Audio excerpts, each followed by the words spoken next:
I should have laughed.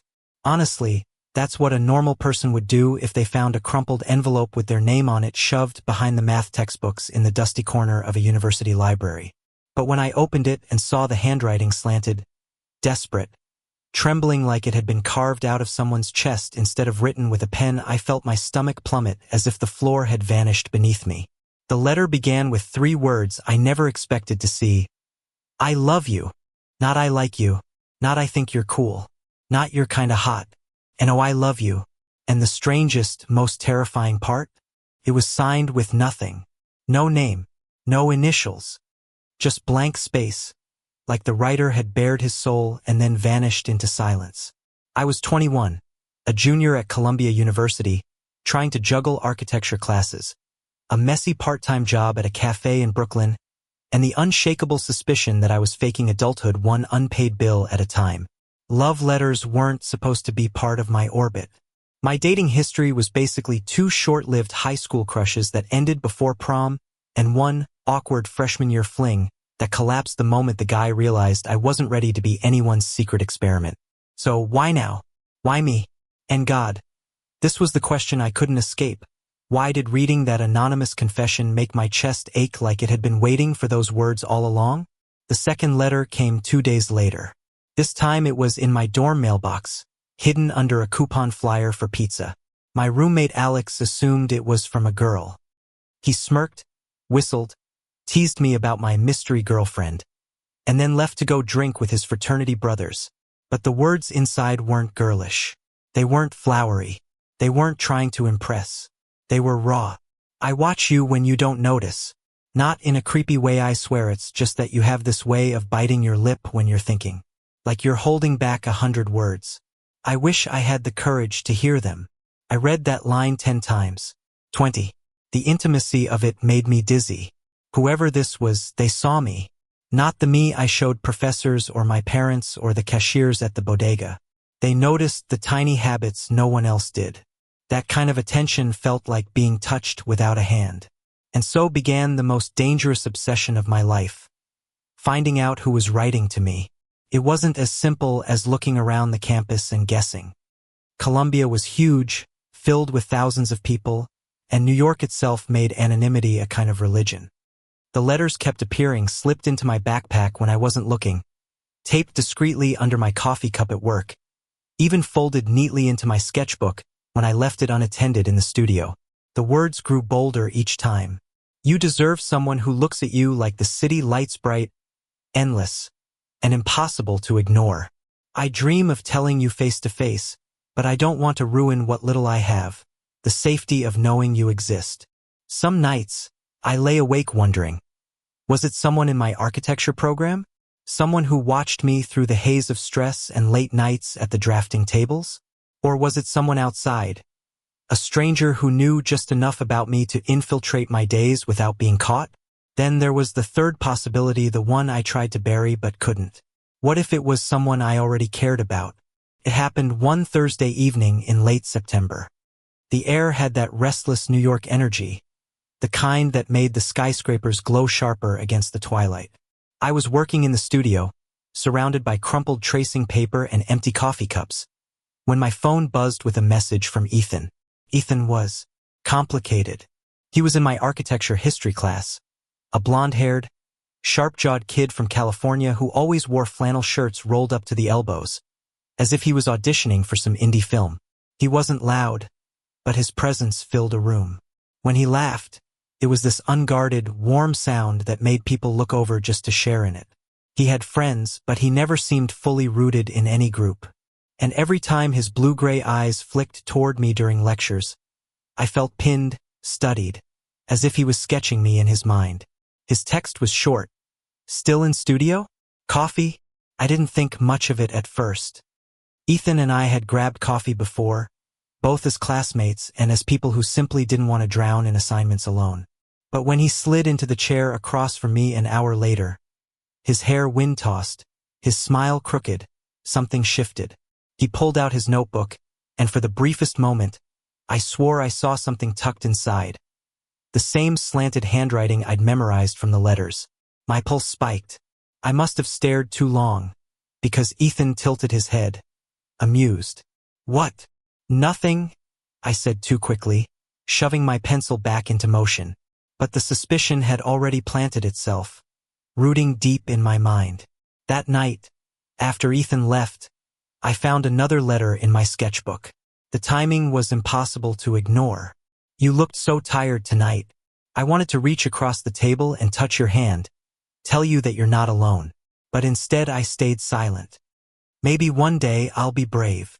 I dropped the paper, heart hammering so violently I had to press my palm against my chest. It had to be him. It had to. But the terror wasn't in discovering it was Ethan. The terror was realizing I wanted it to be him. The next morning, I told myself it was ridiculous. I couldn't just decide Ethan was my anonymous admirer based on a glimpse of handwriting and suspicious timing. New York was too big, too strange, too unpredictable for things to line up that perfectly. But denial only lasted until Friday night. We were both assigned to the same group project, a presentation on modernist architecture, which meant hours locked in a small study room, surrounded by diagrams, books, and the tense silence of two guys who couldn't decide if they were just classmates or something else entirely. Ethan leaned back in his chair, stretching in that careless way of his that made his shirt ride up just enough to reveal a sliver of skin. I pretended not to notice, staring harder at the floor plan in front of me. "You're quiet tonight," he said, voice softer than usual. "I'm working," I muttered. He chuckled, like he could see through the lie. "You always look like the world's about to collapse if you miss a line on your sketches." I didn't answer. My throat was dry. My hands were sweating. I hated how obvious I felt around him. And then God help Mayhay leaned forward, elbows on the table, eyes searching my face with unnerving intensity. "You ever get the feeling," he asked, "that someone's watching you? Not in a bad way. Just like they notice things no one else does." My stomach twisted so violently I thought I'd be sick. "That's a weird question," I managed. "Yeah," he said with a shrug, though his gaze lingered on me. "Weird. Forget I asked." I didn't forget. Couldn't. The next letter appeared Sunday morning, folded inside my jacket pocket, which meant whoever it was had been close enough to slip it in without me noticing. "You laugh like you don't realize it's beautiful, like it escapes before you can catch it. Sometimes I wonder if you'd believe me if I told you how much I want to protect that sound." I sat on my bed staring at the paper, the noise of the dorm fading into nothing. Protect my laugh. Who thought like that? Who noticed something so small, so fleeting? When Ethan knocked on my door an hour later, asking if I wanted to grab breakfast, I almost asked him right then. Almost shoved the letter in his hands and demanded to know the truth. But I didn't, because deep down I wasn't ready for the answer. The tension grew unbearable over the next week. Every time Ethan brushed against Mepissing a book, reaching over my shoulder, I felt my body tighten with the urge to either kiss him or run. I caught him watching me more often, his expression unreadable, as if he was holding something in. And then came the night everything cracked open. It was raining. New York rain, cold, messy, soaking you to the bone no matter how fast you ran. Ethan and I had been working late in the studio again, and by the time we packed up, the storm was in full swing. "Let's wait it out," I suggested, but Ethan shook his head. "No, come on. My place isn't far." His apartment was a tiny walk-up in the East Village, 2 flights of creaky stairs and a view of brick walls instead of skyline. But it was warm, and it smelled faintly of cedar and coffee. He tossed me a towel, grinning as water dripped down my face. "See? Not so bad." I toweled off in silence, heart hammering. The room was too small, too private, too filled with things that were undeniably him, sketches taped to the walls, books stacked haphazardly, a guitar leaning in the corner like a secret he didn't advertise. He caught me staring and smirked. "What?" "Nothing," I said, though the word felt flimsy. Ethan stepped closer, towel still around his neck. His hair was damp, sticking to his forehead. For a long moment, neither of us moved. The air thickened, heavy with the weight of something unspoken. And then he whispered, almost too quiet to hear, "You've been reading them, haven't you?" My heart stopped. For a full 5 seconds, I couldn't breathe, couldn't think, couldn't move. What? I croaked. The letters. His eyes locked on mine, unflinching. You've been getting them, right? I wanted to deny it, wanted to laugh it off, say he was crazy, pretend I had no idea what he meant. But my body betrayed me. My hands clenched, my breath hitched, my face gave everything away. He exhaled sharply, running a hand through his hair. God, I knew it. I knew you'd figure it out. I stared at him, words choking in my throat. It was you.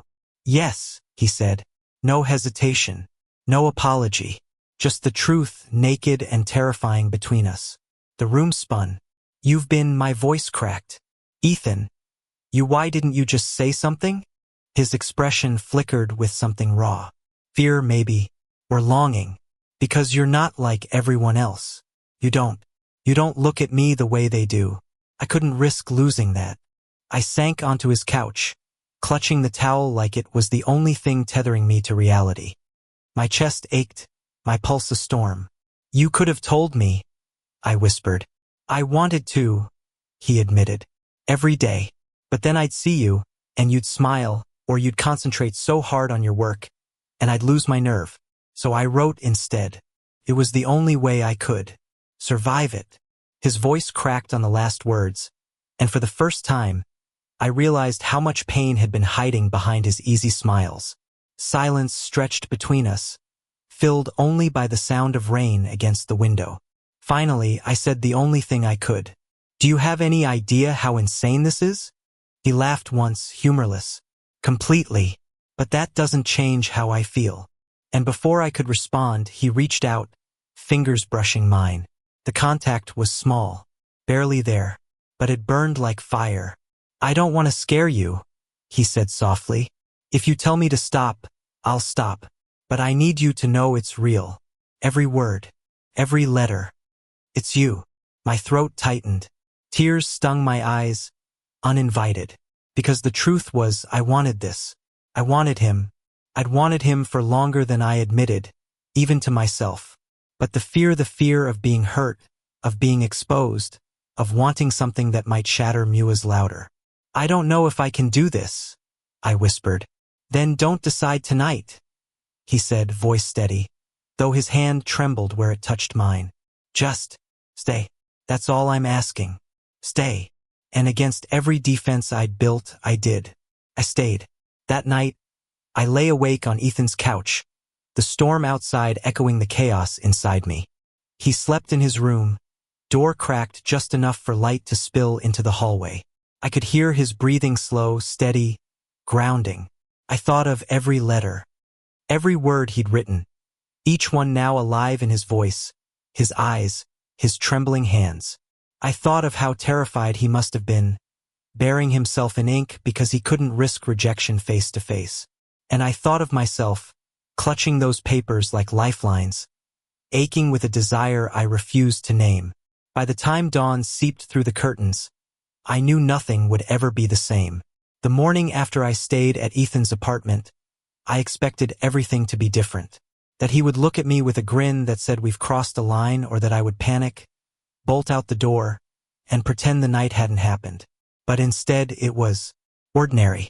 He brewed coffee in a chipped French press, humming off-key to some indie band playing softly from his phone. The smell of toast and butter filled the tiny space. He slid a mug toward me with a quiet smile, as if we'd been doing this every morning for years. And that was the problem, because nothing about it felt ordinary. Every glance carried weight. Every brush of his hand when he passed me the jam jar set my skin on fire. My brain screamed, this is dangerous. This is too much. This is real, but my heart, traitorous and wild, whispered don't let go. I left that morning with the taste of coffee on my lips and his eyes burned into my memory. But reality has a way of catching up. Rumors at Columbia spread like wildfire, even when there was nothing to spread. People noticed when Ethan and I started sitting together more often. They noticed how his gaze lingered, how I laughed easier when he was around. Are you too? Alex asked one night, flopping onto his bed in our dorm with a beer in hand. No, I snapped too quickly. He smirked. You sure? 'Cause it looks like someone's got a crush. I threw a pillow at him, but the damage was done. My chest tightened with the reminder. We weren't safe. Not here. Not now. And Ethan knew it too.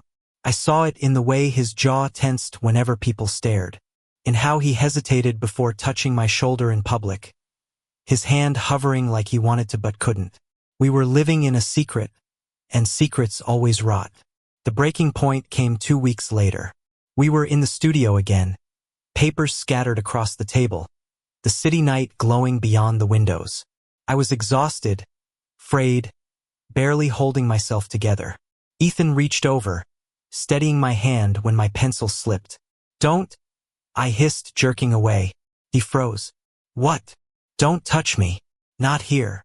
Something in his eyes cracked. You think I'm ashamed of you? I think. My voice faltered. The truth was too sharp. I think if people find out, it'll ruin everything. For both of us. His chair scraped back as he stood, fists clenched. Do you hear yourself? You're acting like what we have is something dirty. It's not. Then why are you hiding like it is? The silence that followed was unbearable. His breath was ragged. My hands shook. And for the first time since this began, I saw not longing in his eyes but hurt. I wrote you those letters because I thought you deserved to know you're loved, he whispered. But maybe I was wrong. And then he walked out. The days that followed were brutal. I threw myself into work, into noise, into anything that wasn't him. But Ethan was everywhere, his laughter echoing in the hallways, his sketches pinned on the boards, his absence like a bruise I couldn't stop pressing. The letters stopped.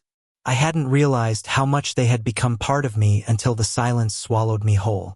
One night, I sat in my dorm, surrounded by the pile of them. I read every word, tracing the ink with my fingers. The boy who wrote these wasn't a stranger. He wasn't a mystery. He was Ethan, brave and terrified, vulnerable and strong, messy and real. And I'd pushed him away. Not because I didn't want him, but because I was scared of wanting him too much. That was the night I decided. I couldn't lose him. It took everything I had to show up at his apartment the next morning. My hands shook as I knocked, heart pounding so loud I was sure the neighbors could hear it. The door opened, and there he was, tired, hair disheveled, like he hadn't slept. What do you want? His voice was flat, but beneath it I heard the ache. I want. My throat tightened. I want to be brave. Like you. He blinked, thrown off. I was scared. I admitted, words tumbling out. Scared of people knowing. Scared of losing control. Scared of how much I feel when I'm with you. But the truth is, my voice broke. The truth is, I don't care anymore. Not if it means losing you. For a long moment, he just stared at me, silent. Then, slowly, his eyes softened. You mean that? He asked, voice rough. Yes, I whispered. Every word. And for the first time, I didn't wait for him to move. I closed the distance, grabbed his shirt, and kissed him. It wasn't like the movies. It was messy, desperate, trembling with weeks of pent-up longing. But it was real. His hands cupped my face like I was something precious. My fingers tangled in his hair like I'd been waiting my whole life to find home. When we finally broke apart, breathless, he rested his forehead against mine. You're an idiot, he whispered. I know, but you're my idiot. I laughed then, the kind of laugh that felt like oxygen after drowning. And for the first time, I believed him when he said he loved me. The weeks after were not perfect. People stared. Some whispered. A few friends pulled away. But others surprised you, offering quiet support, easy smiles, or simply choosing not to care. It wasn't easy, but it was worth it. Because every morning, I woke up to a letter that wasn't hidden anymore. Not on paper. Not tucked behind books or under coffee cups. It was in the way Ethan handed me my favorite mug without asking. In the way he kissed my temple when I was too tired to keep my eyes open.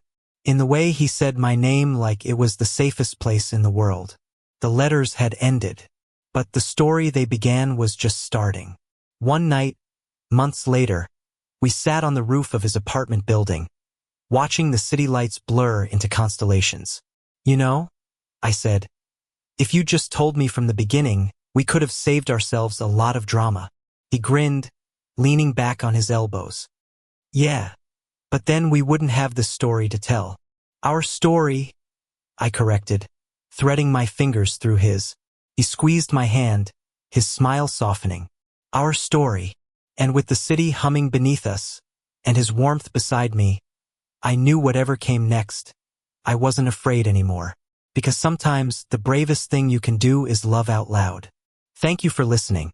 If you find it interesting, please like and subscribe to follow the next stories.